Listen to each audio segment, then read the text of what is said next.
Zdravo, dobrodošli danas.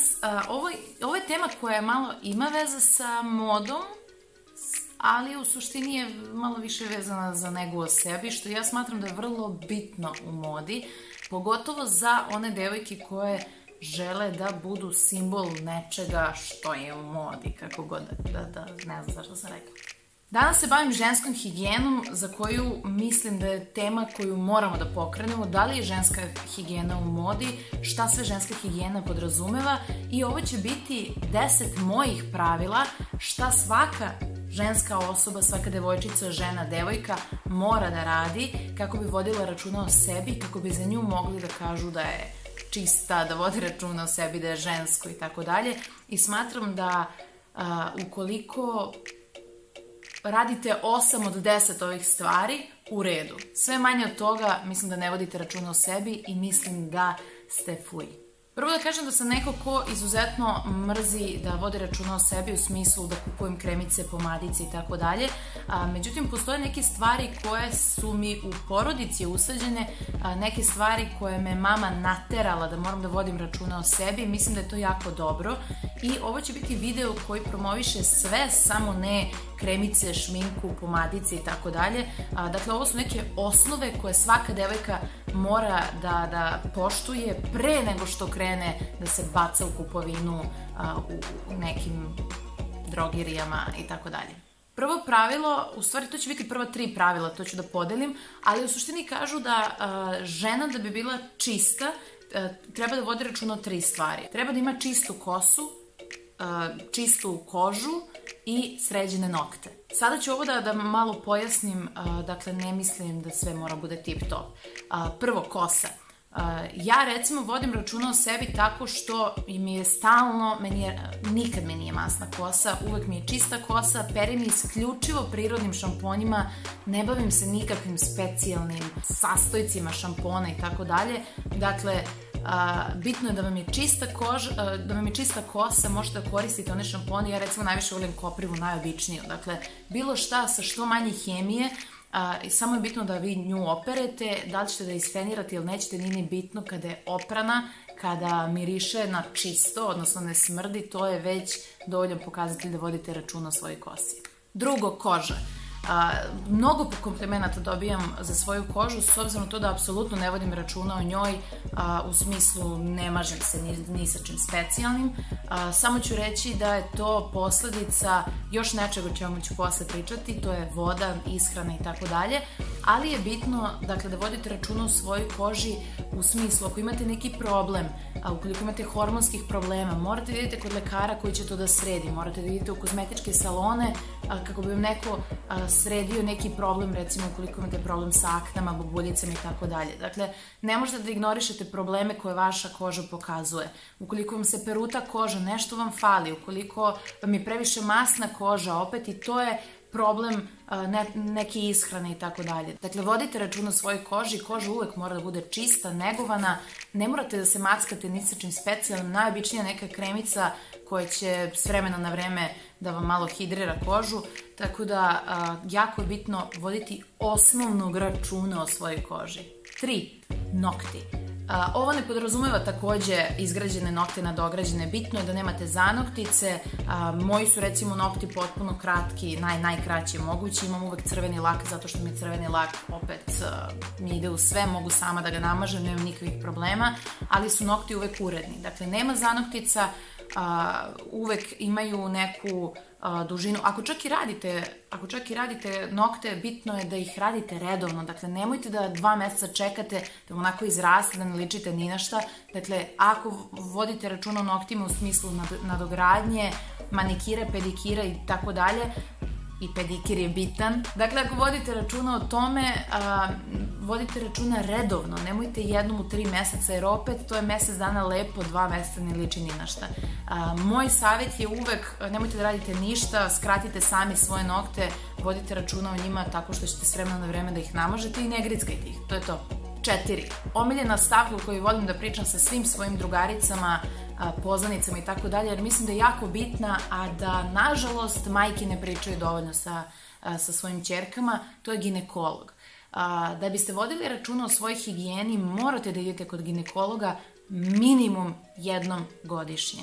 Dakle, pogotovo kao preventiva za neke ozbiljnije probleme, mi žene smo podložne raznoraznim bakterijama, to nema veze sa seksualnim odnosima, nema veze sa ne znam sa čime, prosto postoji mnogo žena koji ima problem sa policističnim jajnicima, postoji mnogo žena kojima ginekološki problemi izazivaju neke druge probleme u životu.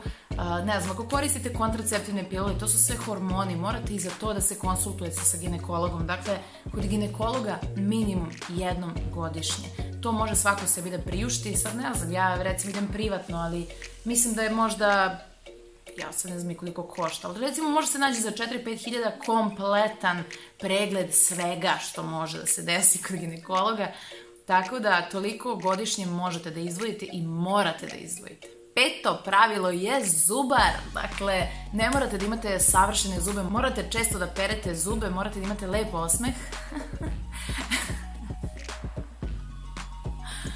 Dakle, morate da se smejete, osmeh je čaroban za sve u životu. Morate voditi računa o svojim zubima. Od zuba kreću svi problemi. Zašto piloti ne mogu da rade ako imaju jedan pokvaren zub? Zato što to izaziva mnoge druge probleme. Tako da vodite računa o svojim zubima takođe minimum jednom godišnje. Ja recimo idem na 3-4 meseca na kontrolu, čisto da mi baci pogled. Ne znam, karijes, uklanjanje karijesa, ne, kako zove, kamenca? Je li kamenac? Jeste. Kamenac, karijes, ne znam ni šta je, ja uglavnom imam neke ozbiljnije probleme kod zubara. Ali morate da vodite računa o tome, ne sme da vam se osjeća iz usta nikad. Ja recimo žvaki ne koristim zato što meni od žvaka otpada sve živo iz zuba. 5. pravilo, hladan tuš. Hladan tuš je genijalna stvar, kad god možete tuširajte se hladnom vodom ili što hladnijom. Dakle, nemojte toplu vodu da koristite hladnu vodu zato što podstiče cirkulaciju, utiče na kožu, utiče na energiju, tako da je dobra za sve živo, razbuđuje vas, koža vam je daleko lepša, takođe ima mnogo benefita, da se tako izrazim, za celulit, za žene je genijalno. Tako da tuširajte se hladnom vodom kad god za to imate priliku ili kad god, pogotovo recimo kad je hladno napolju, hladan tuš je vrhunska stvar. Tako da vodite računa da se tuširate hladnom vodom ili što hladnijom, da ne bude topla, zato što ima mnogo benefita i takođe dosta utiče na vašu kožu. 7. pravilo, voda. Voda u svakom obliku, voda u smislu za tuširanje, za pijenje, za unos tečnosti, bilo šta. Što više pijete vode, to vam se bolje odražava na sve.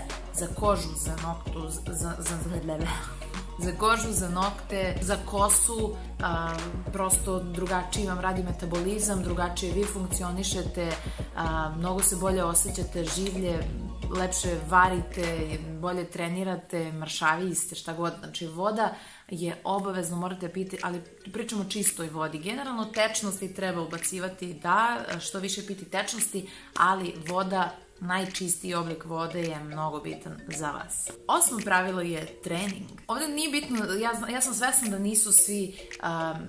da nisu svi sportski tipovi, da ne treniraju svi, ali ako ništa, bar ubacite redovnu šetnju, radite kući neke čučnjeve, neke vežbice. Jako je bitno da pokrenete svoje telo, jer što se više vi pokrećete, to se više pokreće sve u vama, sve funkcije funkcionišu. Nemate problema sa lekarima ukoliko redovno obavljate neku fizičku aktivnost, neko to bude redovan seks, nije bitno ukoliko se dovoljno izmorite, bitno da imate redovnu fizičku aktivnost.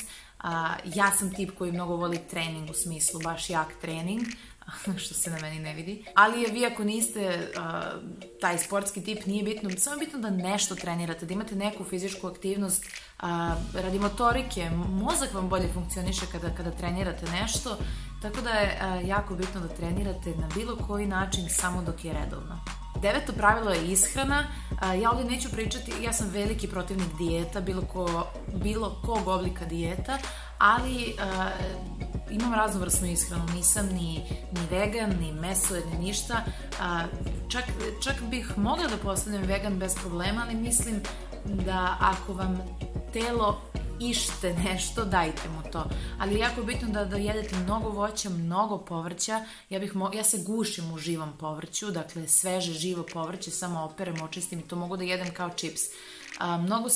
Mnogo bi trebalo da obratite računa da smanjite grickalice, zato što grickalice su prvo zarazna stvar.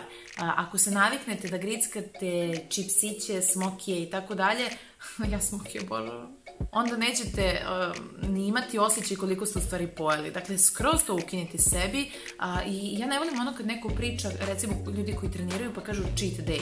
Ako ti cijele nedelje čekaš taj jedan dan da bi pojela nešto slatko ili šta god, onda si devojko omašila celu poentu. Dakle, gledajte da sebi smanjite želju trajno za neke stvari.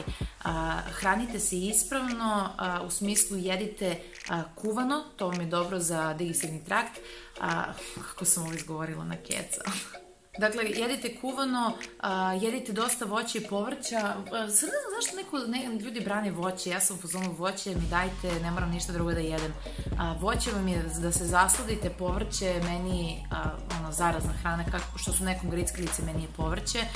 Tako da verujte mi, kad se naviknete na to, mnogo ćete bolje funkcionisati, a nećete ni osjetiti da ste nešto sebi kao ukinuli. I 10. pravilo koje je verovatno najbitnije, a to je vaša glava. Radite na sebi, nemojte da dozvolite da vas neke negativne misli, ovo i dalje spada u higijenu, da se razumemo, mentalna higijena je jako bitna stvar i džaba vam sve ostalo ako u glavi niste kako treba. Dakle, čak i ako ima potrebe, pričajte sa psihologom, radite na svojim mislima, budite opterećeni nečem stalno, imajte obavezu u životu kako vaše misli ne bi imale previše slobodnog vremena da odlutaju gde ne treba. To je bilo mojih 10 pravila za svaku ženu, za osnovnu higijenu, što fizičku, što mentalnu. Nadam se da se većina ovih stvari poklapa sa vama donekle.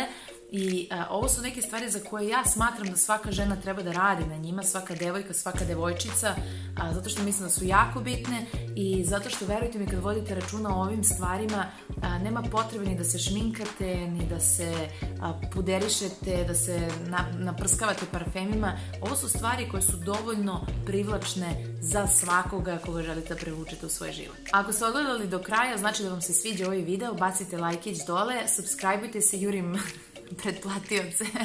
Mi se vidimo u nekom drugom videu. Zdravo, zdravo!